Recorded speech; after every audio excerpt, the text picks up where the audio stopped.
Hey second graders, this is Miss Godley. This week for social studies, we're going to be learning about some famous Americans, and one of those famous Americans is Ben Franklin. So today I'm going to read you this story called Now and Ben, the Modern Inventions of Benjamin Franklin. This story is written and illustrated by Jean Beretta, and it was published by Macmillan, part of Henry and Holt Company. So, one of the things that you might learn about Ben Franklin as you are going through your social studies work this week is that he is really famous for being an inventor, and there are a lot of inventions of his that we still use in some form today. So this book, Now and Ben, is going to talk about some of his inventions, how they used those inventions when he was alive, and how we use them today. So let's get started. Now and Ben.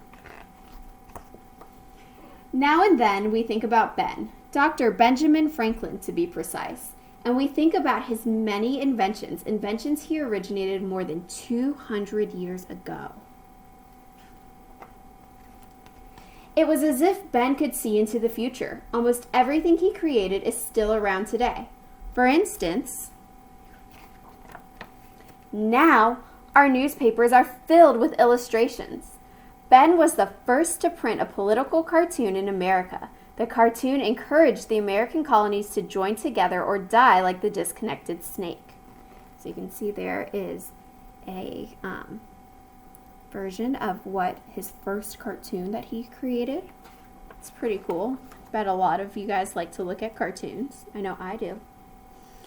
Now bifocals are very common. Bifocals combine two sets of lenses into one pair of glasses. The bottom lens helps see near, and the top lens helps see far. Ben originally designed bifocals for himself after he grew tired of switching between two pairs of glasses.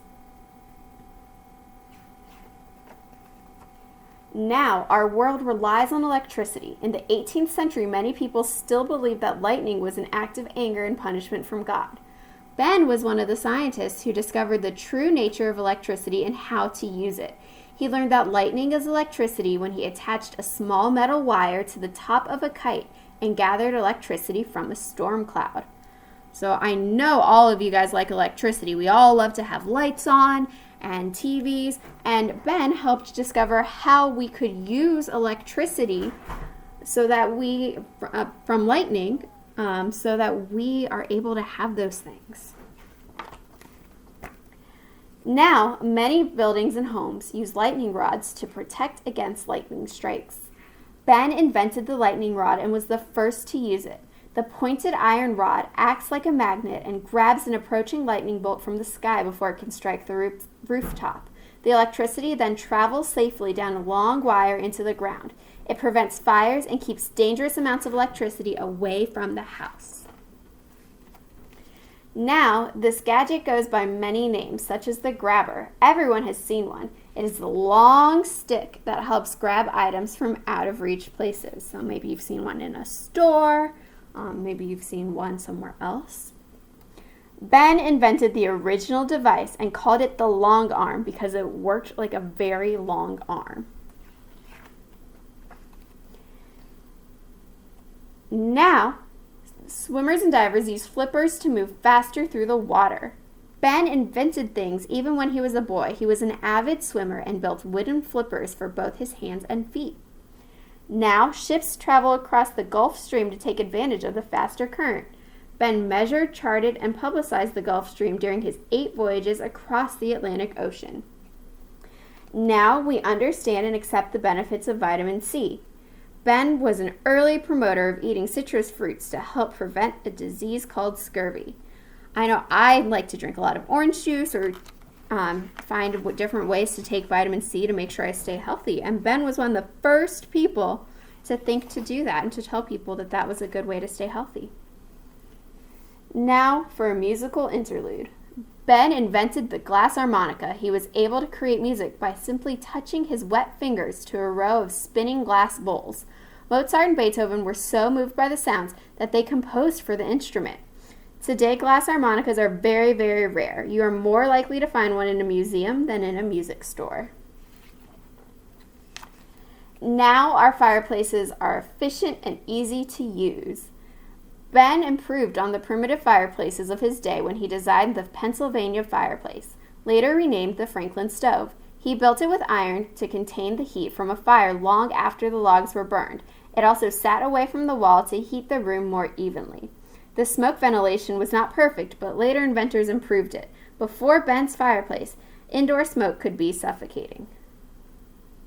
So if you have a firehouse or a fireplace in your house, that's something that Ben worked on so that we could have those as well.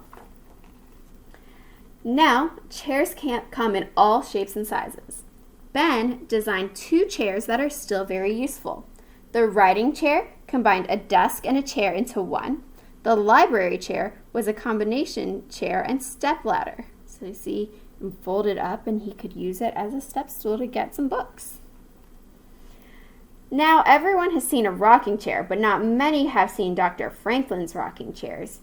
Ben invented one rocking chair with a fan on top and one that churned butter. So while you were rocking, if you're sitting in one of those chairs, if you had the one with the fan, it would make the fan flap and make cool air come.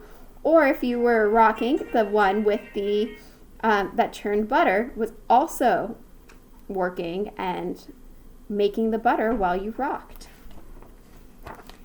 Now, every year we observe daylight savings time, which means we set our clocks ahead 1 hour in the springtime.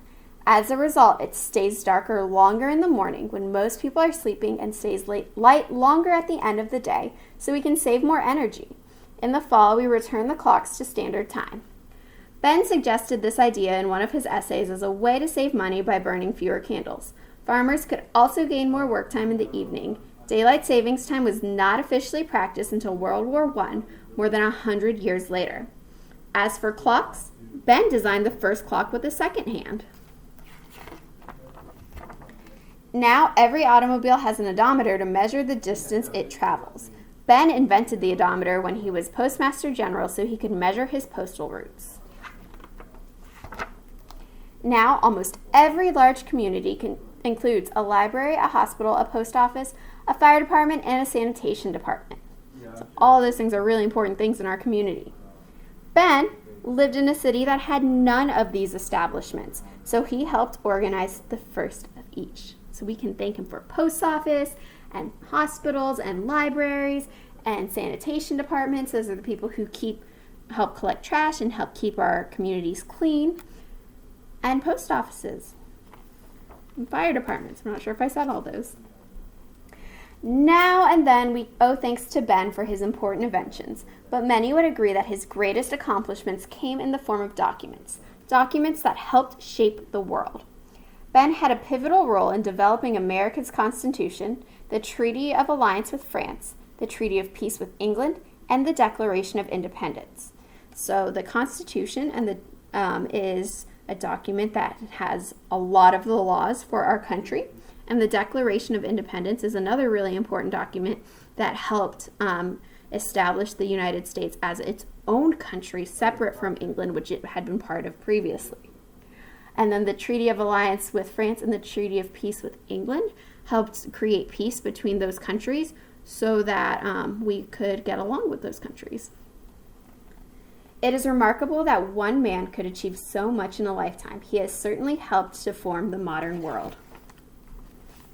Will his contributions help to form the future? The end. So now that we've read a little bit about Ben Franklin, I want you to think about what is your favorite invention of his? What is one thing that he helped contribute to our world that you use today that you are especially grateful for?